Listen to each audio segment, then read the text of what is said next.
And we're back with day 5 of the 30-day scrap challenge. And today we're talking mats and backgrounds. So the other day when we were cutting up our designer series paper, I suggested maybe cutting yours at 4 by 5 1/4, and that would give you what I call a mat size. And so here is the container that I use from the Container Store to store mine. And as part of this challenge, I just labeled my colors. These are 4 by 6 pieces of cardboard that I got off Amazon. These are the same cardboard pieces that I used to design my 2022 calendar. So if you remember that class, using the Days to Remember stamp set. So anyhow, this calendar has helped me with this project as well. So I got them labeled by color. And then when you get back to the end of the rainbow, then there are some like multicolored, Christmas, wood, brown, black, and white, right?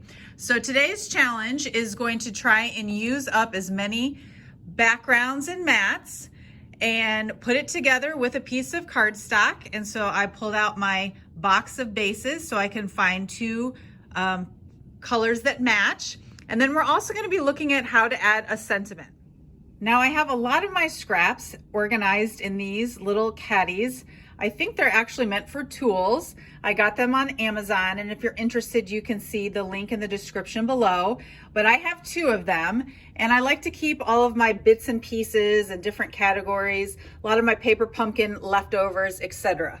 But today we're going to be zeroing in on a category I have called die cut words, and I also have one which is sentiments. So things that I've stamped that I haven't used before, I just throw into this little caddy so that when I'm ready to make a card, hopefully I might already have something stamped. So I'm gonna pull those 2 out and then we're gonna make a card.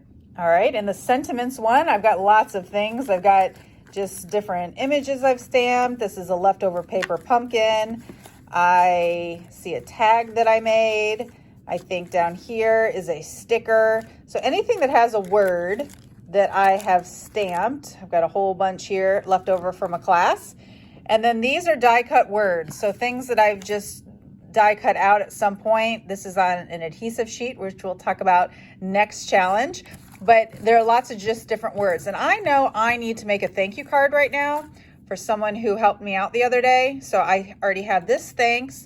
And this is actually a new die cut that we have. And I'll post the link below. I love this set. I haven't used it much, but I did punch out a bunch of them the other day trying to find the right color, and I decided not to use this color. But now, and I love how they layer on top of each other, now I want to make sure that I can get this on a card. Okay, so I just glued those 2 layers together, and because the thanks is in Misty Moonlight color, I'm going to come over here to the blue section and see if I can find something that would be a good background. Now obviously that is for a birthday. That's not the right shade. That could work, but that's more of a night of navy. So I could just pull out all my blue backgrounds. Oh, that looks good. That's more of a night of navy, but it's got some lighter bits in there. So I'm wondering if that might look good. Oh, I think so. All right, so once I've picked my mat, now I'm going to come and pick my base. And since I already know the thanks was cut out using Misty Moonlight color, that'll be easy for me to pick my color of base. So I just have them in lightest to darkest shade. Okay, so this is Pacific Point, this is Misty Moonlight, and then Night of Navy gets a little bit darker. So we're gonna go with a Misty Moonlight. And most of the time I already have these scored and ready to go. If not, I would just use my paper trimmer to do that, or maybe even a bone folder. And so it's gonna be so easy to just throw that down. I think to dress it up a little bit, I always like to add like gems or maybe ribbon. And speaking of scraps, I also keep all of my ribbon scraps in just this little plastic jar. And so it's the first place that I go to see if I have something that I need. Oh, look, there's a blue right on top. I don't know if that's gonna be too much blue or not, or maybe I need some, different contrasting color to add to it. But this is the first place I go to look for a ribbon. And then if I don't have what I need here, then I'll go to my actual ribbon shelf. So let me see if I can put something together really quickly using the mat and background and some scrap ribbon.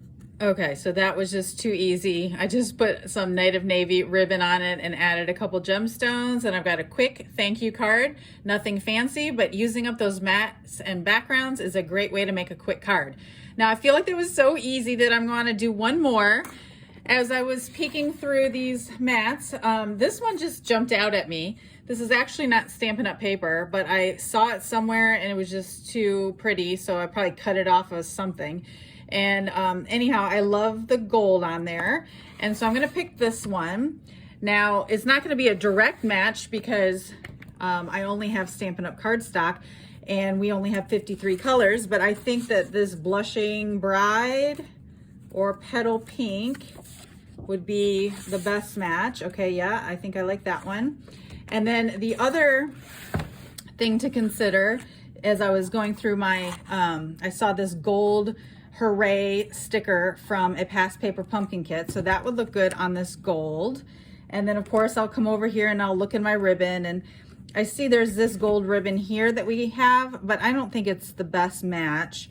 So, oh, here's another gold ribbon. Yeah, that could work. So I'm gonna just try and do the same technique with a different set, and I'll come back here and show you my finished product. Okay, so I've got this laid down here. I think that looks good, going diagonally in line, parallel with the lines, right? But I'm looking through these different sentiments that I have, and I saw this bag, and it's been so long since I made this bag. It was back when I did a class using this stamp set, and these are long since retired. But I figured there's got to be something in here that would go along with Hooray, right? So like congratulations could work.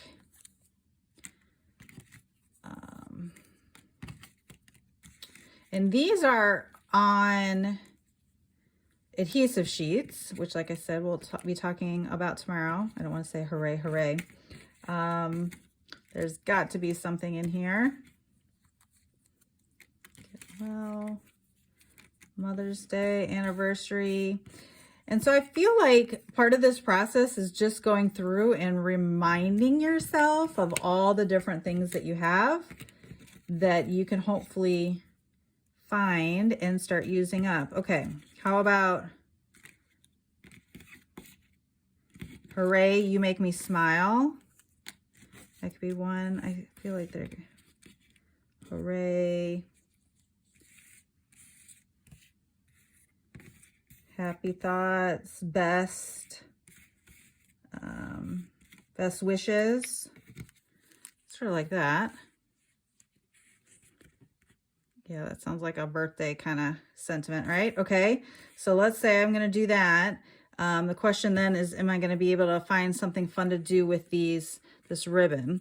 Now, I think that these are on adhesive sheets, but I'm gonna just use dimensionals instead because I want them to pop up. These are the mini dimensionals. So good for little things. And we'll just do Hooray, Best Wishes. And then it can be like a birthday card. And whether or not this gold ribbon makes its way on the card or not, doesn't really matter.